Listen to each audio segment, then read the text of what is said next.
Whose car is this? There's no way you own a Lamborghini like this. Tell me how you got it. It's mine, officer. I already showed you my license and registration. Yeah, that license doesn't prove a thing. You let me search the vehicle or you're going in cuff. Chief Dominic Shaw, the newly appointed police chief who had been hired specifically to reform a department with a documented history of racial profiling, spent his third day on the job driving a Lamborghini Urus through the districts where complaints were highest, see which officers would stop him based solely on the color of his skin and the car he was driving. Officer Eric Holloway, a 7-year veteran with 2 prior complaints about racially motivated stops that had been dismissed, saw the Lamborghini driven by a black man and immediately pulled him over and demanded the driver's license, registration, and proof of ownership because in his mind there was no way a black man could legitimately afford a $250,000 luxury SUV. When Shaw asked why he had been stopped, Holloway ignored him and told him to step out of the vehicle. And when Shaw refused and stated his rights were being violated, Holloway barked that if he didn't step out immediately, he would be arrested. And when Shaw asked, "Arrested for what?" Holloway snapped, "I'm the one in charge here asking the question, so step out or get arrested. Your choice." Officer Eric Holloway didn't know, and what he was about to discover in the most devastating way was that the black man he had just profiled and illegally searched was the new chief of police, that the stop had been a deliberate test of officers' adherence to constitutional standards, and that his failure had been documented, recorded, and would result in his immediate termination. Before we go further, what city or country are you watching from? Drop it in the comments. We love seeing where you're tuning in from. And if you believe driving an expensive car while black isn't a crime and shouldn't be treated as suspicious, like this video and subscribe. The city of Parkdale had been dealing with the same problem for years, and everyone knew it. The police department had been the subject of 3 separate investigations by the Department of Justice, all of them focused on the same issue. A documented pattern of racial profiling that had resulted in hundreds of complaints from black and Latino residents who claimed they had been stopped, questioned, and searched without any legal justification. The complaints had been filed, reviewed, and in most cases dismissed with minimal consequences for the officers involved. The community had been asking for reform for years, and the city council had finally responded by bringing in someone from outside the department to clean it up. Chief Dominic Shaw was 45 years old with 22 years in law enforcement, and he had built a reputation as a reformer who didn't tolerate officers who ignored the Constitution. He had worked his way up from patrol officer to detective to captain in a neighboring city's department, and over the years he had earned respect for being fair, transparent, and willing to hold officers accountable when they crossed the line. When the mayor of Parkdale called him and offered him the position of police chief with a clear mandate to identify and remove officers who engaged in racial profiling, Shaw had accepted immediately. He knew what he was walking into. He had reviewed the complaint data, he had read the DOJ reports, and he knew that words and policies wouldn't be enough. He needed to see for himself which officers would follow the law and which ones would let their biases override their training. Shaw had been on the job for 3 days, and he had spent those 3 days doing something that most police chiefs would never do. He had been driving his personal vehicle, a pearl-white Lamborghini Urus that he had purchased 2 years earlier with money he had saved over 2 decades of working overtime inside security jobs, through the districts where racial profiling complaints were highest. He dressed in casual business clothes, drove the speed limit, obeyed every traffic law, and waited to see which officers would pull him over based on nothing more than the color of his skin and the car he was driving. On the first day, he had been stopped once by an officer who approached politely, asked for his license and registration, and when Shaw asked why he had been stopped, the officer admitted he didn't have a specific violation, but thought the car looked out of place in the neighborhood. When Shaw identified himself as the new police chief, the officer had apologized immediately and let him go. Shaw made a note of the officer's name, but didn't discipline him because the officer had been honest and hadn't violated Shaw's rights. On the second day, he had been stopped again by a different officer who asked similar questions but backed off the moment Shaw explained he was the new chief and was testing department protocols. That officer also received a note in his file but no formal discipline. On the third day, Shaw was driving through District 7, one of the areas with the highest number of complaints, when he saw the patrol car in his rearview mirror. Officer Eric Holloway had been working District 7 for the past 4 years, and over those 4 years he had developed a reputation that his supervisors had documented but never seriously addressed. Holloway was 33 years old with 7 years on the force, and he had been the subject of 2 formal complaints from black drivers who claimed he had pulled them over without cause, demanded proof of ownership for their vehicles, and searched their cars without consent. The first complaint had come from a black doctor driving a BMW who had been stopped and accused of driving a stolen vehicle despite showing registration and proof of insurance. The second complaint had come from a black business owner in a Mercedes who Holloway had detained for 45 minutes while running repeated checks on the vehicle and the driver, all based on nothing more than the assumption that a black man couldn't afford an expensive car. Both complaints had been investigated and dismissed with verbal warnings. Holloway's file showed a pattern, but the pattern had been ignored. That afternoon, Holloway was on patrol when he saw the Lamborghini Urus driving through his district. The SUV was moving at exactly the speed limit, staying in its lane, obeying every traffic signal. There was no erratic driving, no equipment violations, nothing that would constitute a legal reason to initiate a traffic stop. But Holloway saw a black man behind the wheel of a $250,000 luxury vehicle, and his instincts, shaped by years of operating on assumptions rather than evidence, told him something was wrong. Holloway activated his lights and pulled the Lamborghini over. Shaw saw the lights in his rearview mirror and felt a familiar mix of frustration and determination. This was exactly what he had been testing for. He pulled over to the side of the road, put the vehicle in park, and waited with his hands visible on the steering wheel. Holloway got out of his patrol car and approached the driver's side window with his hand resting on his service weapon, a posture designed to communicate authority and potential threat. He stopped at the window and looked at Shaw, and the first words out of his mouth weren't a greeting or an explanation. They were a demand. License, registration, and proof of ownership, now. Shaw looked up at Holloway, his expression calm, but his voice carrying a deliberate precision. "Officer, can you tell me why you pulled me over?" Holloway didn't answer the question. He just repeated the demand, his tone sharper. "License, registration, and proof of ownership. Let me see them." Shaw reached slowly into the center console and pulled out his wallet, his registration, and his insurance card. He handed them through the window to Holloway, who took them and examined them carefully. The driver's license showed the name Dominic Shaw, but Holloway didn't recognize it. He had been told in roll call 3 days ago that there was a new police chief, but he hadn't been paying attention to the name, and he certainly hadn't been shown a photo. Holloway looked at the registration, which showed the Lamborghini was registered to Dominic Shaw at an address in the neighboring city. He looked back at Shaw. "This your car?" Shaw's voice stayed calm. "Yes, as you can see from the registration, it's in my name." Holloway's tone turned more suspicious. "How'd you afford a car like this?" Shaw's eyes narrowed slightly. "That's not a legal question, officer. Is there a specific violation you observed that justified this stop?" Holloway didn't like the pushback. In his experience, people who questioned him were people who had something to hide. "You're driving through this neighborhood in an expensive car. That's reason enough for me to check things out." Shaw's voice stayed level, but there was an edge to it now. Driving through a neighborhood is not illegal, and driving an expensive car is not probable cause for a stop. So I'll ask you again. What specific traffic violation did I commit? Holloway's jaw tightened. He wasn't used to people questioning his authority, and he didn't like it. "Step out of the vehicle." Shaw didn't move. "I'm not stepping out unless you can provide a legal reason for this stop. You pulled me over without cause, and now you're demanding I exit my vehicle.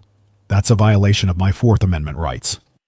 Holloway's voice got louder, more aggressive. "If you don't step out of this vehicle right now, you're going to be arrested." Shaw looked at him directly. "Arrested for what?" Holloway leaned closer to the window, his voice cold and certain. "I'm the one in charge here asking the questions. So step out or get arrested. Your choice." Shaw held Holloway's gaze for a long moment, and then he made a decision. He could continue to refuse and force Holloway to either back down or escalate to physical force, but Shaw wanted to see how far Holloway would go. He wanted the full extent of this officer's willingness to violate rights, documented on camera.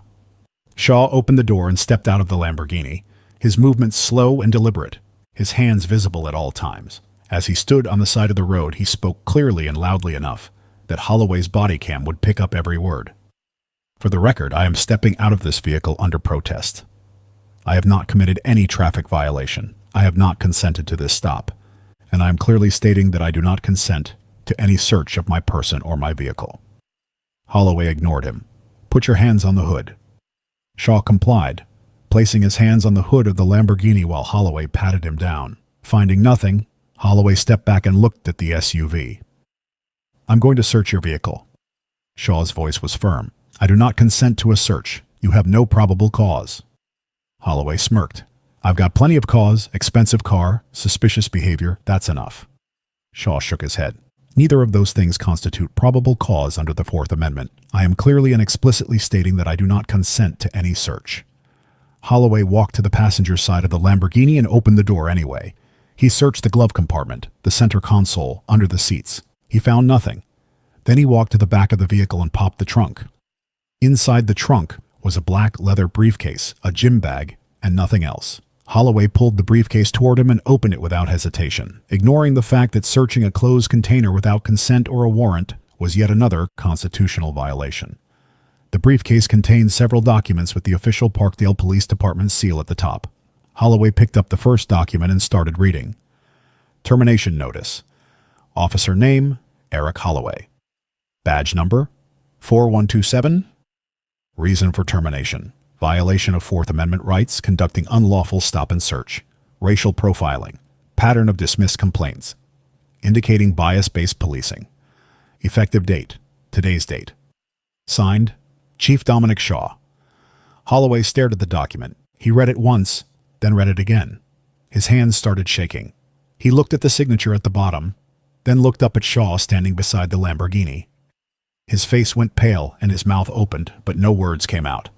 He looked back down at the document, then up at Shaw again, his eyes wide with a mixture of shock and disbelief. He was questioning his own reality, not wanting to believe what his eyes were seeing. "You're—" Holloway's voice came out as barely a whisper. "You're the chief." Shaw's expression didn't change. His voice was calm, cold, and final. "Yes, I'm Chief Dominic Shaw, and you just failed the test."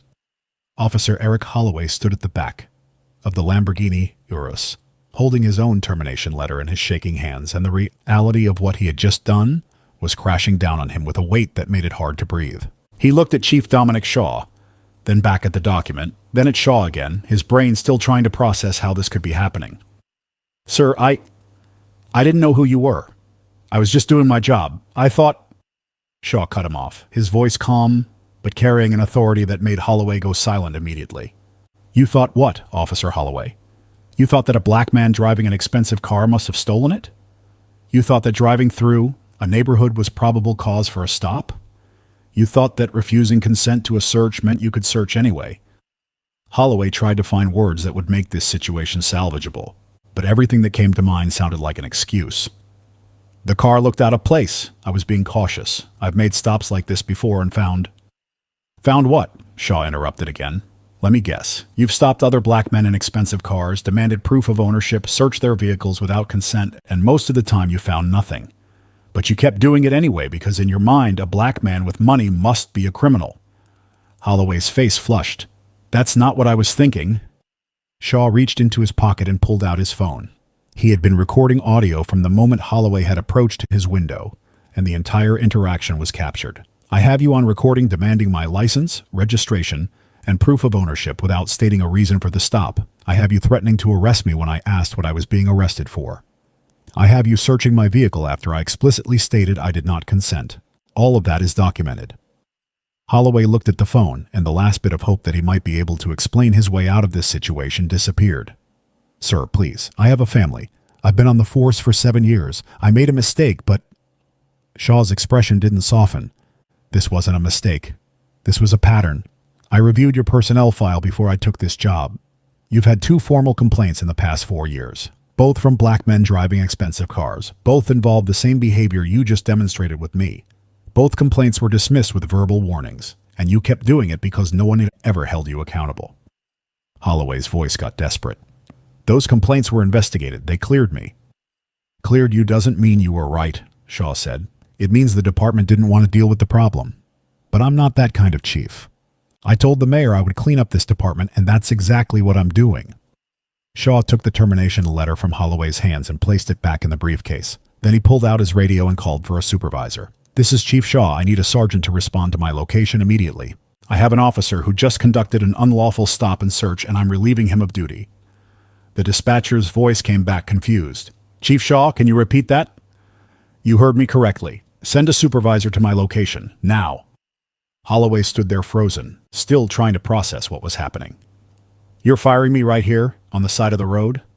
Shaw looked at him with an expression that showed no sympathy. "You violated my constitutional rights. You conducted an illegal search. You threatened to arrest me for asserting my rights. And you did all of it because you saw a black man in an expensive car and assumed I was a criminal. Yes, Officer Holloway, I'm firing you right here. Within 5 minutes, a police cruiser pulled up behind Holloway's patrol car. Sergeant Maria Torres stepped out, and the moment she saw Chief Shaw standing next to the Lamborghini, her expression shifted from confusion to concern. Chief Shaw, what's going on? Shaw gestured toward Holloway. Officer Holloway just pulled me over without cause, demanded proof of ownership for my vehicle, threatened to arrest me when I refused to step out, and then searched my car after I explicitly stated I did not consent. His body cam has the entire interaction recorded. I want him off the street immediately. Torres looked at Holloway and her face showed that she understood exactly how serious this was. Officer Holloway, is that true? Holloway opened his mouth to defend himself, but nothing came out that would make the situation better. I didn't know he was the chief. Torres shook her head. That doesn't matter. Did you have probable cause for the stop? Holloway hesitated.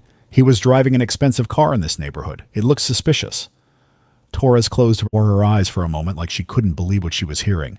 Then she looked at Shaw. Sir, I'm sorry. This is unacceptable. Shaw nodded.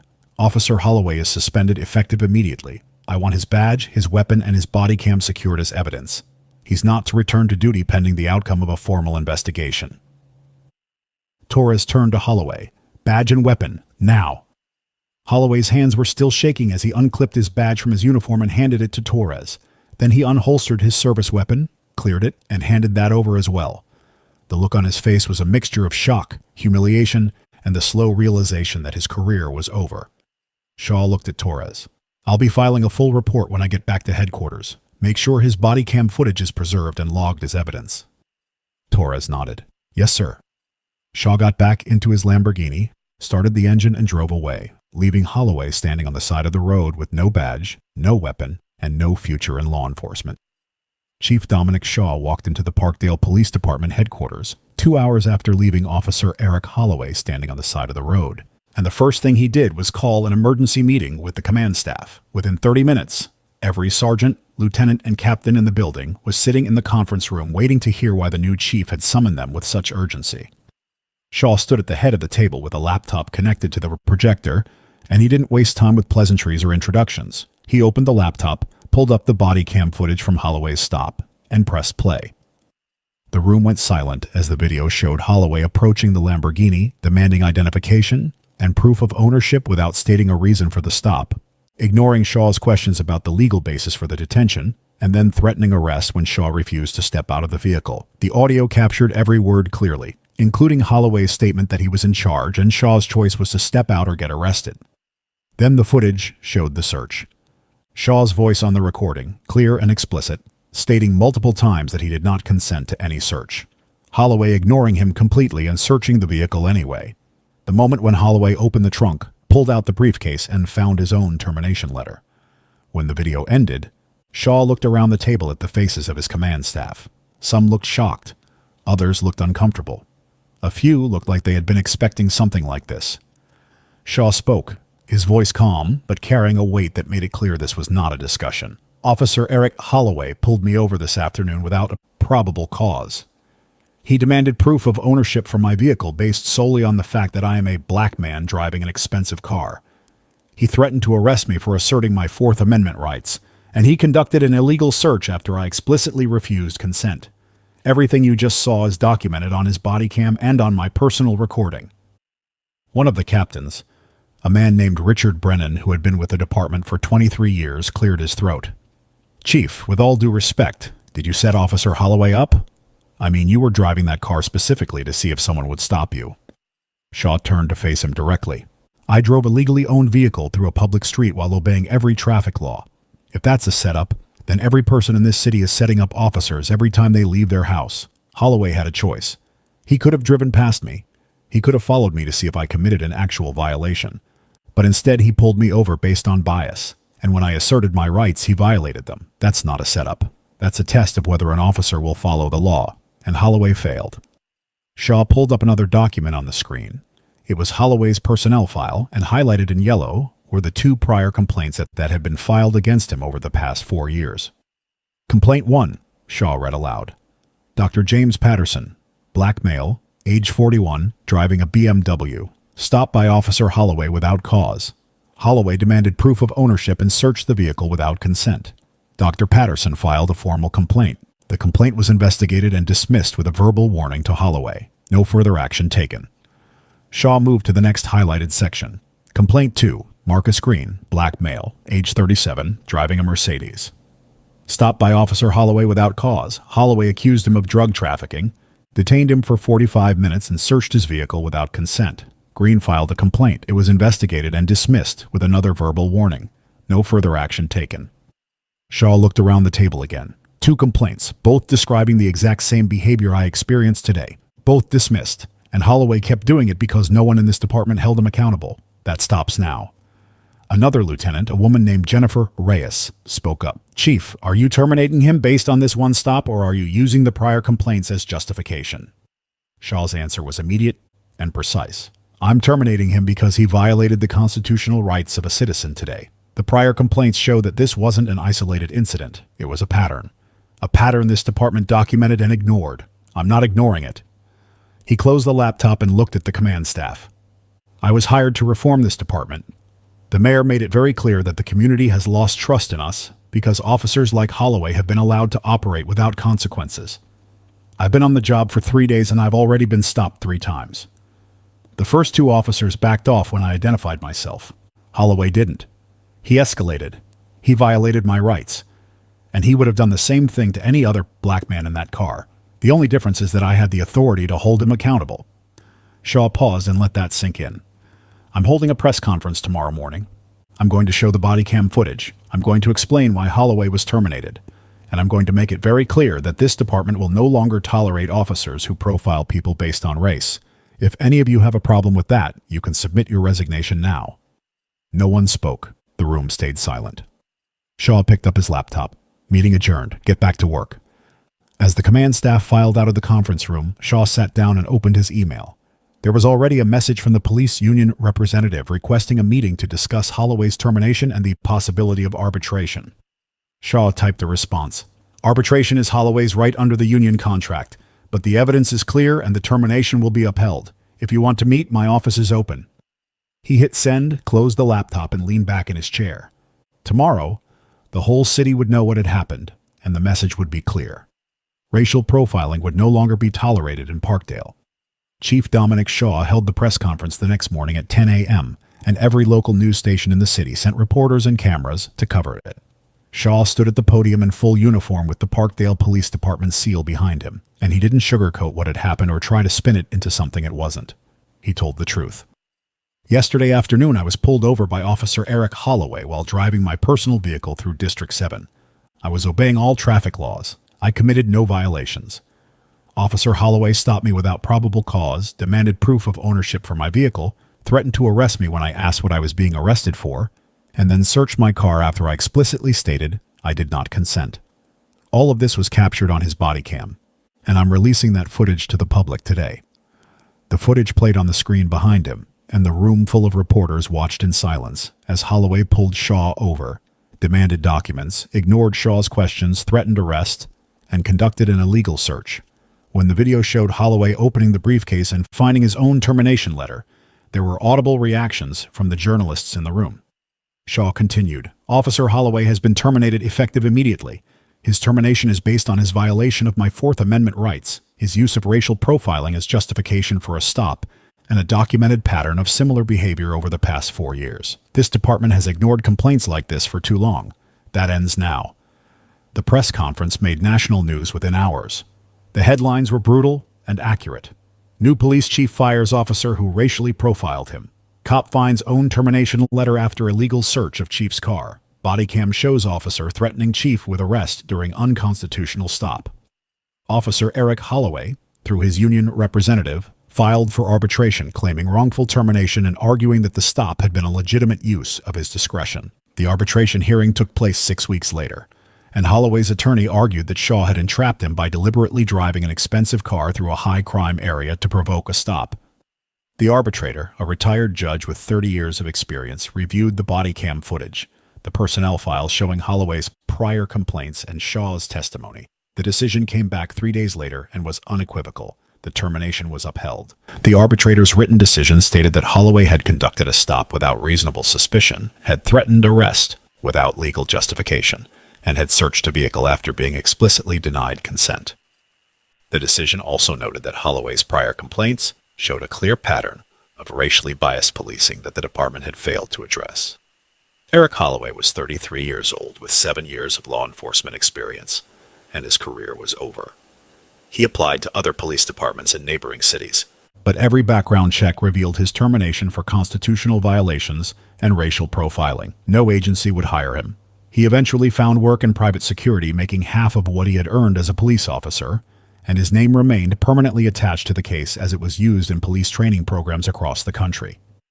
Chief Dominic Shaw implemented sweeping reforms in the months that followed. Every traffic stop now required officers to document specific reasonable suspicion or probable cause in their reports. Body cam footage was reviewed randomly and regularly by an independent oversight board. Officers with patterns of stops that disproportionately targeted minorities were flagged for retraining or dismissal. Within the first year, complaints of racial profiling dropped by 68%, and community trust in the department began to slowly rebuild. Shaw identified 8 other officers with complaint patterns similar to Holloway's. 2 were terminated after refusing retraining. 6 were placed on probation and required to complete constitutional policing courses. The message was clear throughout the department. Racial profiling would not be tolerated, and officers who couldn't follow the Constitution would not keep their badges. 5 years later, the Parkdale Police Department is recognized nationally as a model for reform. The stop data shows that racial disparities in traffic stops have decreased by 73%. Community surveys show that trust in the police has improved significantly. Chief Dominic Shaw is still leading the department, still driving his Lamborghini, and still holding officers accountable when they cross the line. Eric Holloway still works in private security. His name is still the first result when you search for examples of racial profiling leading to termination. And the body cam footage of him finding his own termination letter is still shown in police academies as a warning about what happens when officers let bias override the law. The lesson was expensive, public, and permanent. Driving an expensive car while black is not probable cause. Chiefs who test their officers aren't setting traps. They're identifying problems that have been ignored for too long. And officers who can't treat people fairly regardless of race don't deserve to wear a badge. Dominic Shaw never regretted the test. He had identified an officer who was violating rights, and he had removed him before he could harm anyone else. That was his job, and he did it without apology. If you believe a black man should be able to drive his own car without being racially profiled, even by his own officers, share this story. What reforms do you think police departments need to eliminate racial bias in traffic stops? Drop your answer in the comments. And if this reminded you that accountability must start at the top and that chiefs who ignore patterns enable abuse, subscribe. We're not stopping until every officer understands that the Constitution applies to everyone, including the boss. Asterisk.